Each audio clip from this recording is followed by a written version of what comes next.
ಧರ್ಮ ಸಂಸ್ಥಾಪನಾರ್ಥಾಯ ಸಂಭವಾಮಿ ಯುಗೆ ಯುಗೆ. ಹಾಯ್ ಫ್ರೆಂಡ್ಸ್, ಹೇಗಿದ್ದೀರಾ? ಇವತ್ತಿನ ಅದ್ಭುತ ವಿಡಿಯೋಗೆ ನಿಮ್ಮೆಲ್ಲರಿಗೂ ಆತ್ಮೀಯ ಸ್ವಾಗತ. ಗಂಡ ಹೆಂಡತಿ ಇಬ್ಬರು ಜೊತೆಯಲ್ಲಿ ನಿದ್ರೆ ಮಾಡಬೇಕು. ಈ ರೀತಿ ನಿದ್ರೆ ಮಾಡದೆ ಹೋದರೆ ಏನಾಗುತ್ತದೆ? ಇದರ ಬಗ್ಗೆ ಸಂಕ್ಷಿಪ್ತವಾದ ವಿವರಣೆಯನ್ನ ಈ ವಿಡಿಯೋದಲ್ಲಿ ತಿಳಿದುಕೊಳ್ಳೋಣ ಬನ್ನಿ. ಇದರ ಬಗ್ಗೆ ಶ್ರೀ ಮಹಾವಿಷ್ಣು ಏನ್ ಹೇಳಿದ್ದಾರೆಂದು ತಿಳಿದುಕೊಳ್ಳೋಣ ಬನ್ನಿ. ಯಾವ ಸ್ತ್ರೀ ತನ್ನ ಗಂಡನ ಜೊತೆ ಸೇರಿ ನಿದ್ರೆ ಮಾಡುವುದಿಲ್ಲವೋ ಆಕೆ ತನ್ನ ಗಂಡನಿಂದ ದೂರ ಇರುತ್ತಾಳೋ ಅಂತಹ ಸ್ತ್ರೀಯರು ಈ ವಿಡಿಯೋವನ್ನ ಮಿಸ್ ಮಾಡದೆ ನೋಡಿ. ನೀವು ಮಾಡುತ್ತಿರುವುದು ಎಂತಹ ತಪ್ಪು ಎಂದು ನಿಮಗೆ ಅರ್ಥವಾಗುತ್ತದೆ. ಒಂದು ಸಾರಿ ನಾರದನು ಭೂಲೋಕ ಸಂಚಾರವನ್ನು ಮಾಡುತ್ತಿರುವಾಗ ಒಂದು ವಿಚಿತ್ರವಾದ ಸಂಘಟನೆಯನ್ನ ನೋಡುತ್ತಾರೆ. ಅದೇನು ಅಂದ್ರೆ, ಅವಂತಿ ಎಂಬ ರಾಜ್ಯದಲ್ಲಿ ಸೋಮನು ಎಂಬ ವ್ಯಕ್ತಿ ತನ್ನ ಹೆಂಡತಿಯೊಂದಿಗೆ ವಾಸ ಮಾಡುತ್ತಿದ್ದನು. ಆ ಸೋಮನ ಹೆಂಡತಿ ತುಂಬಾ ಸುಂದರವಾಗಿದ್ದಳು. ಸೋಮನಿಗೆ ಒಬ್ಬ ಮಗನು ಒಬ್ಬ ಮಗಳು ಇದ್ದಾರೆ. ಸೋಮನು ಒಂದು ದಿನ ಅರ್ಧರಾತ್ರಿ ಸಮಯದಲ್ಲಿ ಅಡವಿ ಪ್ರಾಂತ್ಯಕ್ಕೆ ಹೋಗಿ ಒಬ್ಬ ಸ್ತ್ರೀಯನ್ನ ಭೇಟಿಯಾಗುತ್ತಾನೆ. ಆ ಸ್ತ್ರೀ ಸೋಮನ ಬಳಿ, ನೀವು ಬರುವುದಕ್ಕೆ ಇಷ್ಟೊಂದು ತಡಬೇಕಾಯಿತು, ನಿಮಗೋಸ್ಕರ ತುಂಬಾ ಸಮಯದಿಂದ ನಾನು ಕಾಯುತ್ತಿದ್ದೇನೆ. ಆಗ ಸೋಮನು, ಈ ದಿನ ನನ್ನ ಹೆಂಡತಿ ಬೇಗ ನಿದ್ರೆ ಮಾಡಲಿಲ್ಲ, ಆದ್ದರಿಂದಲೇ ನಾನು ಬರುವುದಕ್ಕೆ ತಡವಾಯಿತು ಎಂದು ಹೇಳುತ್ತಾನೆ. ಆದ್ದರಿಂದ ನಾವು ಅತಿ ಬೇಗನೆ ಆ ಅಡವಿಯಲ್ಲಿರುವ ಗುಡಿಸಲಿಗೆ ಹೋಗೋಣ, ಏಕೆಂದ್ರೆ ಬೆಳಕಾಗುವಂತಿದೆ, ಆದಷ್ಟು ಬೇಗ ಮನೆಯನ್ನ ಸೇರಿಕೊಳ್ಳಬೇಕೆಂದು ಹೇಳುತ್ತಾನೆ. ಆಗ ಆ ಸ್ತ್ರೀಯು ಕೂಡ ಸೋಮನ ಬಳಿ, ಹೌದು, ನನ್ನ ಗಂಡನು ಕೂಡ ನಿದ್ರೆಯಿಂದ ಬೇಗ ಹೇಳುತ್ತಾನೆ, ಆದ್ದರಿಂದ ಬೆಳಕಾಗುವಷ್ಟರಲ್ಲಿ ನಾವು ಇಲ್ಲಿಂದ ಹೋಗಬೇಕು ಎಂದು ಹೇಳುತ್ತಾಳೆ. ಆ ನಂತರ ಅವರಿಬ್ಬರು ಗುಡಿಸಲಿನ ಒಳಗೆ ಹೋಗಿ ಸ್ವಲ್ಪ ಸಮಯ ಆನಂದವಾಗಿ ಕಳೆಯುತ್ತಾರೆ. ಆ ರೀತಿಯಾಗಿ ಸೋಮನು ತನ್ನ ಹೆಂಡತಿಗೆ ಮೋಸ ಮಾಡಿ ಪರಸ್ತ್ರೀಯೊಂದಿಗೆ ಸಂಬಂಧವನ್ನು ಇಟ್ಟುಕೊಂಡಿರುತ್ತಾನೆ. ಆ ಸ್ತ್ರೀಯು ಕೂಡ ತನ್ನ ಗಂಡನಿಗೆ ಮೋಸ ಮಾಡಿ ಸೋಮನೊಂದಿಗೆ ಸಂಬಂಧವನ್ನು ಇಟ್ಟುಕೊಂಡಿರುತ್ತಾಳೆ. ಇದನ್ನು ಗಮನಿಸಿದ ನಾರದ ಮಹರ್ಷಿ ಈ ರೀತಿಯಾಗಿ ಆಲೋಚನೆ ಮಾಡುತ್ತಾರೆ, ಯಾವ ಸ್ತ್ರೀಯು ತನ್ನ ಗಂಡನಿಗೆ ಮೋಸ ಮಾಡುತ್ತಾರೋ ಅವರ ಜೀವನದಲ್ಲಿ ಏನು ನಡೆಯುತ್ತದೆ, ಹಾಗೆ ಪುರುಷರು ತನ್ನ ಹೆಂಡತಿಗೆ ಮೋಸ ಮಾಡಿದರೆ ಅವರ ಜೀವನದಲ್ಲಿ ಏನಾಗುತ್ತದೆ? ಈ ವಿಷಯದ ಬಗ್ಗೆ ಹೇಗಾದರೂ ಮಾಡಿ ತಿಳಿದುಕೊಳ್ಳಬೇಕೆಂದು ಶ್ರೀ ಮಹಾವಿಷ್ಣುವಿನ ಬಳಿಗೆ ಹೋಗಿ, ಸ್ವಾಮಿ, ಈ ದಿನ ನಾನು ಒಂದು ರಹಸ್ಯವಾದ ಘಟನೆಯನ್ನ ನೋಡಿದೆ. ಅದು ಏನು ಅಂದ್ರೆ, ಒಬ್ಬ ಹೆಂಡತಿಯಾದವಳು ತನ್ನ ಗಂಡ ನಿದ್ರೆ ಮಾಡಿದ ನಂತರ ಅಡವಿಯಲ್ಲಿನ ಒಂದು ಗುಡಿಸಲಿನ ಪ್ರಾಂತ್ಯಕ್ಕೆ ಹೋಗಿ ಒಬ್ಬ ಪರಪುರುಷನಿಗೋಸ್ಕರ ಕಾಯುತ್ತಿದ್ದಾಳೆ. ಅದೇ ಸಮಯದಲ್ಲಿ ಒಬ್ಬ ಪುರುಷನು ತನ್ನ ಹೆಂಡತಿ ಮಕ್ಕಳು ಮಲಗಿದ ನಂತರ ಅಡವಿಯಲ್ಲಿರುವ ಗುಡಿಸಲಿನ ಬಳಿ ಬರುತ್ತಾನೆ. ಅವರಿಬ್ಬರು ಕೂಡ ಅಲ್ಲಿ ಶಾರೀರಿಕ ಸಂಬಂಧವನ್ನು ಇಟ್ಟುಕೊಂಡರು. ಆ ಸ್ತ್ರೀಯು ತನ್ನ ಗಂಡನಿಗೆ ಮೋಸ ಮಾಡುತ್ತಿದ್ದಾಳೆ, ಹಾಗೆ ಆ ಪುರುಷನು ತನ್ನ ಹೆಂಡತಿ ಮಕ್ಕಳಿಗೆ ಮೋಸ ಮಾಡುತ್ತಿದ್ದಾನೆ. ಆ ಘಟನೆಯನ್ನ ನೋಡಿ ನನ್ನ ಮನಸ್ಸಿನಲ್ಲಿ ಕೆಲವು ಪ್ರಶ್ನೆಗಳು ಉದ್ಭವವಾಗಿದ್ದಾವೆ. ನಾನು ಎಷ್ಟೇ ಆಲೋಚನೆ ಮಾಡಿದರೂ ಕೂಡ ಆ ಪ್ರಶ್ನೆಗಳಿಗೆ ಉತ್ತರ ಸಿಗುತ್ತಿಲ್ಲ ಎಂದು ನಾರದ ಮಹರ್ಷಿ ಹೇಳುತ್ತಾರೆ. ಆಗ ಶ್ರೀ ಮಹಾವಿಷ್ಣುವು, ಏಕೆ ಇಷ್ಟೊಂದು ಚಿಂತಾಜನಕನಾಗಿದ್ದೀಯಾ? ನಿನ್ನ ಮನಸ್ಸಿನಲ್ಲಿ ಯಾವ ಪ್ರಶ್ನೆಗಳಿದ್ದಾವೋ ಅವುಗಳನ್ನು ನನಗೆ ಹೇಳು, ನೀನು ಕೇಳಿದ ಪ್ರಶ್ನೆಗಳಿಗೆ ಉತ್ತರ ನೀಡಲು ಸಿದ್ಧನಾಗಿದ್ದೇನೆಂದು ಶ್ರೀ ಮಹಾವಿಷ್ಣು ಹೇಳುತ್ತಾರೆ. ಆಗ ನಾರದ ಮಹರ್ಷಿ, ಸ್ವಾಮಿ, ನನ್ನ ಮೊದಲನೇ ಪ್ರಶ್ನೆ ಏನು ಅಂದ್ರೆ, ಕೆಲವು ಸ್ತ್ರೀಯರು ಅವರು ತಮ್ಮ ಗಂಡನನ್ನ ತಮ್ಮ ಬಳಿ ನಿದ್ರೆ ಮಾಡಲು ಬಿಡದಿರುವುದಕ್ಕೆ ಅವರು ಯಾವ ರೀತಿಯ ಪಾಪವನ್ನು ಅನುಭವಿಸುತ್ತಾರೆ? ಸ್ತ್ರೀಯರು ತಮ್ಮ ಜೀವನದಲ್ಲಿ ಯಾವ ರೀತಿಯ ತಪ್ಪುಗಳನ್ನು ಮಾಡುವುದರಿಂದ ಅವರು ತಮ್ಮ ಜೀವನದಲ್ಲಿ ಕಣ್ಣೀರನ್ನು ಹಾಕುತ್ತಾರೆ? ದಯವಿಟ್ಟು ನನ್ನ ಈ ಪ್ರಶ್ನೆಗಳಿಗೆ ಉತ್ತರವನ್ನ ನೀಡಿ ಸ್ವಾಮಿ ಎಂದು ನಾರದ ಮಹರ್ಷಿ ಹೇಳುತ್ತಾರೆ. ಆಗ ಶ್ರೀ ಮಹಾವಿಷ್ಣುವು, ನಾರದ, ಈ ದಿನ ನೀನು ಲೋಕ ಕಲ್ಯಾಣಕ್ಕೋಸ್ಕರ ತುಂಬಾ ಒಳ್ಳೆಯ ಪ್ರಶ್ನೆಯನ್ನ ಕೇಳಿದ್ದೀಯಾ. ನಿನ್ನ ಪ್ರಶ್ನೆಗೆ ಉತ್ತರವನ್ನ ನೀಡುತ್ತೇನೆ, ಶ್ರದ್ಧೆಯಿಂದ ಕೇಳು. ನಾರದ, ನಾನು ಈಗ ಹೇಳುತ್ತಿರುವ ಈ ವಿಷಯವನ್ನ ಯಾರು ಪೂರ್ತಿಯಾಗಿ ಶ್ರದ್ಧೆಯಿಂದ ಕೇಳುತ್ತಾರೋ ಅವರ ದಾಂಪತ್ಯ ಜೀವನ ಸಂತೋಷವಾಗಿರುತ್ತದೆ, ಅವರಿಗೆ ಅಷ್ಟೈಶ್ವರ್ಯಗಳು ದೊರೆಯುತ್ತವೆ ಎಂದು ಹೇಳಿ ಶ್ರೀ ಮಹಾವಿಷ್ಣು ತಮ್ಮ ಕಥೆಯನ್ನ ಶುರು ಮಾಡುತ್ತಾರೆ. ನಾರದ, ಈ ಕಾಲದಲ್ಲಿ ಕೆಲವು ಸ್ತ್ರೀಯರು ತನ್ನ ಗಂಡನನ್ನ ಬಿಟ್ಟು ಪರಪುರುಷರಿಗೆ ಆಕರ್ಷಿತರಾಗುತ್ತಿದ್ದಾರೆ, ಹಾಗೆಯೇ ಪುರುಷರು ಕೂಡ ತನ್ನ ಹೆಂಡತಿಯನ್ನ ಬಿಟ್ಟು ಪರ ಸ್ತ್ರೀಯರಿಗೆ ಆಕರ್ಷಿತರಾಗುತ್ತಿದ್ದಾರೆ. ಕಲಿಯುಗದಲ್ಲಿ ಇದು ದೊಡ್ಡ ವಿಷಯವೇನೂ ಅಲ್ಲ. ನಾರದ, ಇಂದು ನಾವು ನಿನಗೆ ಯಾವ ಸ್ತ್ರೀ ತನ್ನ ಗಂಡನ ಜೊತೆ ನಿದ್ರೆ ಮಾಡುವುದಿಲ್ಲವೋ ಅಂತಹ ಸ್ತ್ರೀಗೆ ಯಾವ ರೀತಿಯ ಪಾಪ ತಗುಲುತ್ತದೆ ಎಂದು ಹೇಳುತ್ತೇನೆ ಕೇಳು. ಒಂದು ನಗರದಲ್ಲಿ ಒಬ್ಬ ವ್ಯಾಪಾರಸ್ಥ ವಾಸ ಮಾಡುತ್ತಿದ್ದನು. ಆ ವ್ಯಾಪಾರಿ ತುಂಬಾ ಧನವಂತನಾಗಿದ್ದನು. ಆತನಿಗೆ ಒಬ್ಬ ಪುತ್ರನು ಇದ್ದಾನೆ. ಆ ವ್ಯಾಪಾರಸ್ಥನು ತನ್ನ ವ್ಯಾಪಾರದಲ್ಲಿ ಎಷ್ಟೇ ಸಂಪಾದನೆ ಮಾಡಿದರೂ ಆ ಹಣವನ್ನು ತೆಗೆದುಕೊಂಡು ಬಂದು ತನ್ನ ಹೆಂಡತಿಗೆ ಕೊಡುತ್ತಿದ್ದನು. ಆತನು ತನ್ನ ಮಗನನ್ನ ತುಂಬಾ ಪ್ರೀತಿಯಿಂದ ನೋಡಿಕೊಳ್ಳುತ್ತಿದ್ದನು. ಆ ವ್ಯಾಪಾರಸ್ಥನು ತನ್ನ ಪುತ್ರನಿಗೆ ತುಂಬಾ ಸ್ವತಂತ್ರವನ್ನ ನೀಡಿದ್ದನು. ಆತನು ಏನೇ ಬಯಸಿದ್ರು ಕೂಡ ಇಲ್ಲ ಎನ್ನುತ್ತಿರಲಿಲ್ಲ. ಈ ಕಾರಣದಿಂದಲೇ ಆ ಯುವಕನು ಕೆಟ್ಟ ಅಭ್ಯಾಸಗಳನ್ನ ರೂಢಿಸಿಕೊಳ್ಳುತ್ತಾನೆ. ಆ ಯುವಕನು ಜೂಜಾಟವನ್ನ ಆಡುತ್ತಿದ್ದನು, ಮದ್ಯಪಾನವನ್ನ ಮಾಡುತ್ತಿದ್ದನು. ತನ್ನ ತಂದೆ ಸಂಪಾದನೆ ಮಾಡಿದ್ದ ಹಣವನ್ನ ಜೂಜಾಟದಲ್ಲಿ ಕಳೆಯುವುದಕ್ಕೆ ಶುರು ಮಾಡುತ್ತಾನೆ. ತನ್ನ ತಾಯಿಗೆ ಸುಳ್ಳನ್ನ ಹೇಳಿ ಹಣವನ್ನ ತೆಗೆದುಕೊಂಡು ವೇಶ್ಯರ ಬಳಿಗೆ ಹೋಗುತ್ತಿದ್ದನು. ಒಂದು ದಿನ ಆ ವ್ಯಾಪಾರಸ್ಥನಿಗೆ, ನನ್ನ ಮಗ ವೇಶ್ಯರ ಬಳಿಗೆ ಹೋಗುತ್ತಿದ್ದಾನೆ, ಮದ್ಯಪಾನವನ್ನ ಮಾಡುತ್ತಿದ್ದಾನೆ, ಜೂಜಾಟವನ್ನ ಆಡುತ್ತಿದ್ದಾನೆ ಎಂದು ಇತರರು ಹೇಳುತ್ತಾರೆ. ಆಗ ಆ ವ್ಯಾಪಾರಸ್ಥನು, ನನ್ನ ಪುತ್ರನು ಕೆಟ್ಟ ಅಭ್ಯಾಸಗಳನ್ನ ರೂಢಿಸಿಕೊಂಡಿದ್ದಾನೆ, ಇದರಿಂದ ತಪ್ಪಿಸಲು ಏನಾದರೂ ಮಾಡಬೇಕೆಂದು ಆಲೋಚನೆ ಮಾಡುತ್ತಾನೆ. ಆಗ ಆ ವ್ಯಾಪಾರಸ್ಥನು ತಕ್ಷಣ ನನ್ನ ಪುತ್ರನಿಗೆ ವಿವಾಹವನ್ನ ಮಾಡಿಬಿಟ್ರೆ ಆಗ ಈ ಕೆಟ್ಟ ಅಭ್ಯಾಸಗಳನ್ನ ಮರೆತು ಬಿಡುತ್ತಾನೆ, ಆಗ ವೇಶ್ಯರ ಬಳಿಗೆ ಹೋಗುವುದನ್ನ ಬಿಡುತ್ತಾನೆ. ಈ ರೀತಿಯಾಗಿ ಆಲೋಚನೆ ಮಾಡಿ ಆ ವ್ಯಾಪಾರಸ್ಥನು ಪಕ್ಕದ ಊರಿನಲ್ಲಿರುವ ಇನ್ನೊಬ್ಬ ವ್ಯಾಪಾರಸ್ಥನ ಮಗಳೊಂದಿಗೆ ತನ್ನ ಮಗನಿಗೆ ವಿವಾಹ ಮಾಡುತ್ತಾನೆ.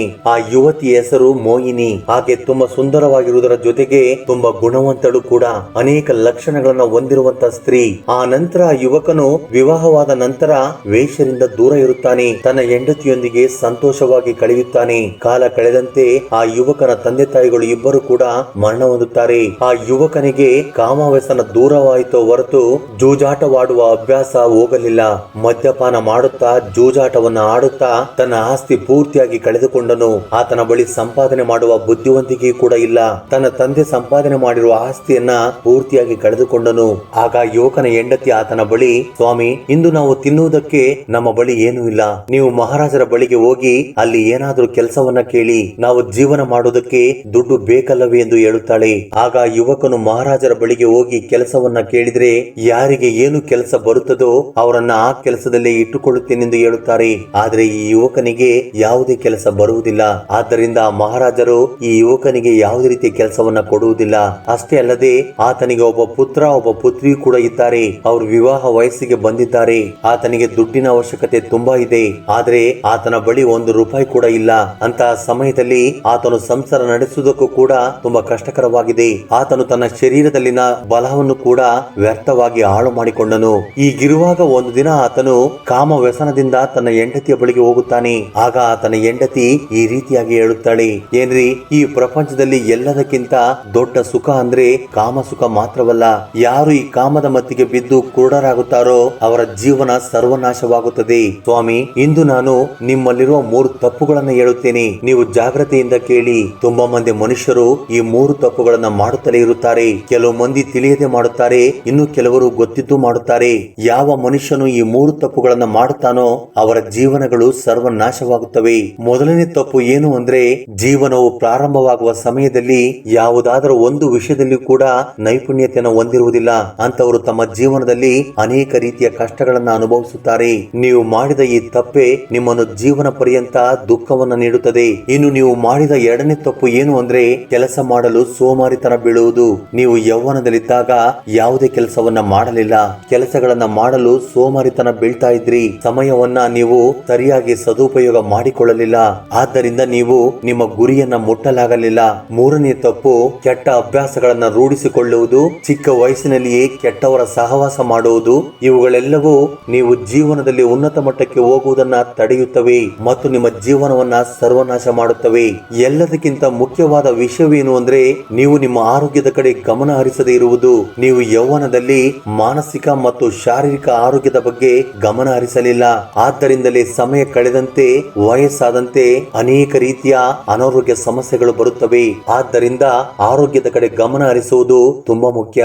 ಸ್ವಾಮಿ, ನಿಮ್ಮ ಜೀವನವನ್ನ ನೀವು ಕೆಟ್ಟ ಅಭ್ಯಾಸಗಳಿಂದ ಶುರು ಮಾಡಿದ್ರಿ, ಆದ್ದರಿಂದಲೇ ಇಂದು ನಾವು ತುಂಬಾ ಕಷ್ಟಗಳನ್ನ ಅನುಭವಿಸುತ್ತಿದ್ದೇವೆ. ಆದ್ದರಿಂದ ನಾನು ನಿಮ್ಮ ಜೊತೆ ಸೇರಬೇಕು, ಲೈಂಗಿಕ ಸುಖವನ್ನ ಅನುಭವಿಸಬೇಕೆಂದುಕೊಳ್ಳುತ್ತಿಲ್ಲ.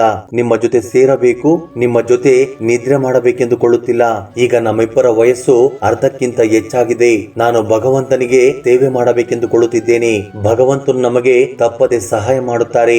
ಈ ಸಮಯದಲ್ಲಿ ನಾವುಗಳು ನಮ್ಮ ಆತ್ಮವನ್ನ ಪರಮಾತ್ಮನಲ್ಲಿ ಲೀನವಾಗಿಸಬೇಕು.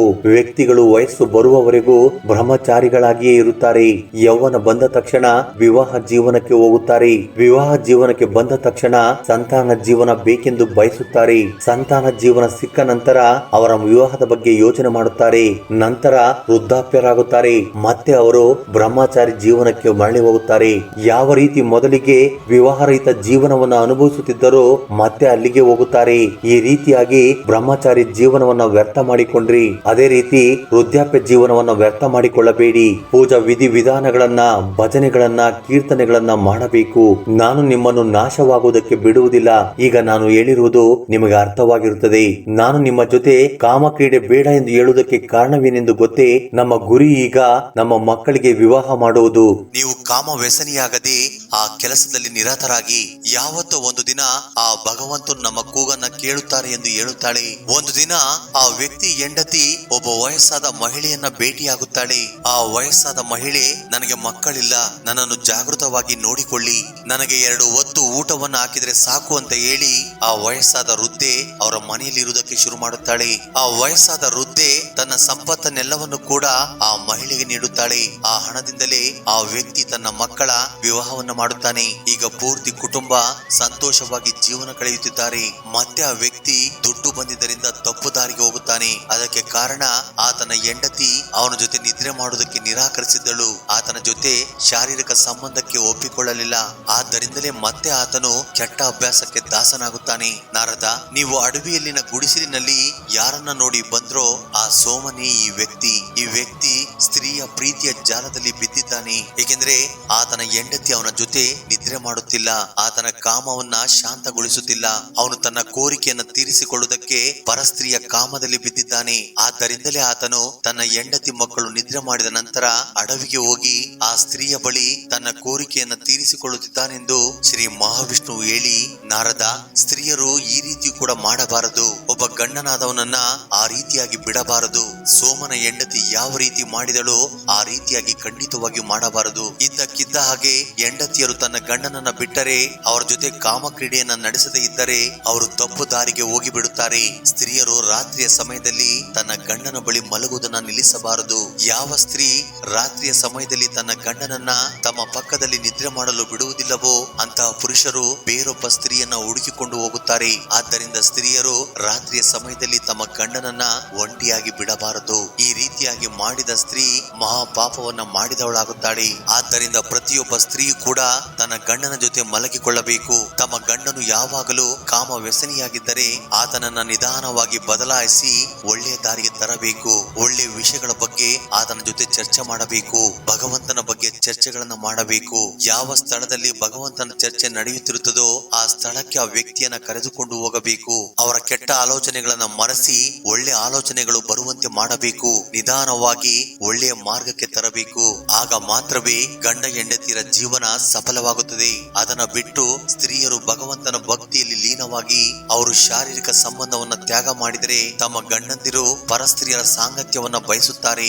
ಆದ್ದರಿಂದ ಅದು ಕೂಡ ತಪ್ಪೇ ಆಗುತ್ತದೆ. ನಾರದ, ಗಂಡ ಹೆಂಡತಿ ಇಬ್ಬರು ಬಂಡಿಗೆ ಚಕ್ರಗಳಿದ್ದಂತೆ. ಒಂದು ಚಕ್ರದಿಂದ ಬಂಡಿ ನಡೆಸಲು ಸಾಧ್ಯವಿಲ್ಲ. ಆದ್ದರಿಂದಲೇ ಸ್ತ್ರೀಯರು ತನ್ನ ಗಂಡನ ಕೋರಿಕೆಯನ್ನ ತೀರಿಸುತ್ತಾ ಸರಿಯಾದ ಮಾರ್ಗದಲ್ಲಿ ನಡೆಸಿಕೊಂಡು ಬಂದು ನಿಲ್ಲಿಸಬೇಕು. ಅಂತಹ ಸ್ತ್ರೀಯರನ್ನ ಈ ಸಮಾಜದಲ್ಲಿ ಸರ್ವಶ್ರೇಷ್ಠರು ಎಂದು ಹೇಳಿದ್ದಾರೆಂದು ಶ್ರೀ ಮಹಾವಿಷ್ಣುವು ನಾರದ ಮಹರ್ಷಿಗೆ ಹೇಳುತ್ತಾರೆ. ಆಗ ನಾರದ ಮಹರ್ಷಿ ತನ್ನ ಪ್ರಶ್ನೆಗಳಿಗೆ ಉತ್ತರವನ್ನ ತಿಳಿದುಕೊಂಡು ಸಂತೋಷವಾಗಿ ಅಲ್ಲಿಂದ ಹೊರಡುತ್ತಾರೆ. ಸ್ನೇಹಿತರೆ, ನೋಡಿದ್ರಿ ಅಲ್ವಾ, ತಮ್ಮ ಗಂಡನನ್ನ ಪಕ್ಕದಲ್ಲಿ ನಿದ್ರೆ ಮಾಡಲು ಬಿಡದೆ ಹೋದರೆ ಯಾವ ರೀತಿ ಅನರ್ಥವಾಗುತ್ತದೆ ಎಂದು. ಇನ್ನು ಈ ವಿಡಿಯೋದ ಬಗ್ಗೆ ನಿಮ್ಮ ಅಭಿಪ್ರಾಯ ಅನಿಸಿಕೆಗಳನ್ನ ಕಮೆಂಟ್ ಬಾಕ್ಸ್ ಅಲ್ಲಿ ಕಮೆಂಟ್ ಮಾಡಿ. ಹಾಗೆ ಈ ವಿಡಿಯೋ ನಿಮ್ಗೆ ಇಷ್ಟವಾಗಿದ್ದರೆ ದಯವಿಟ್ಟು ಲೈಕ್ ಮಾಡೋದನ್ನ ಮರೆಯಬೇಡಿ. ಜೈ ಶ್ರೀ ಕೃಷ್ಣ. ಧನ್ಯವಾದಗಳು.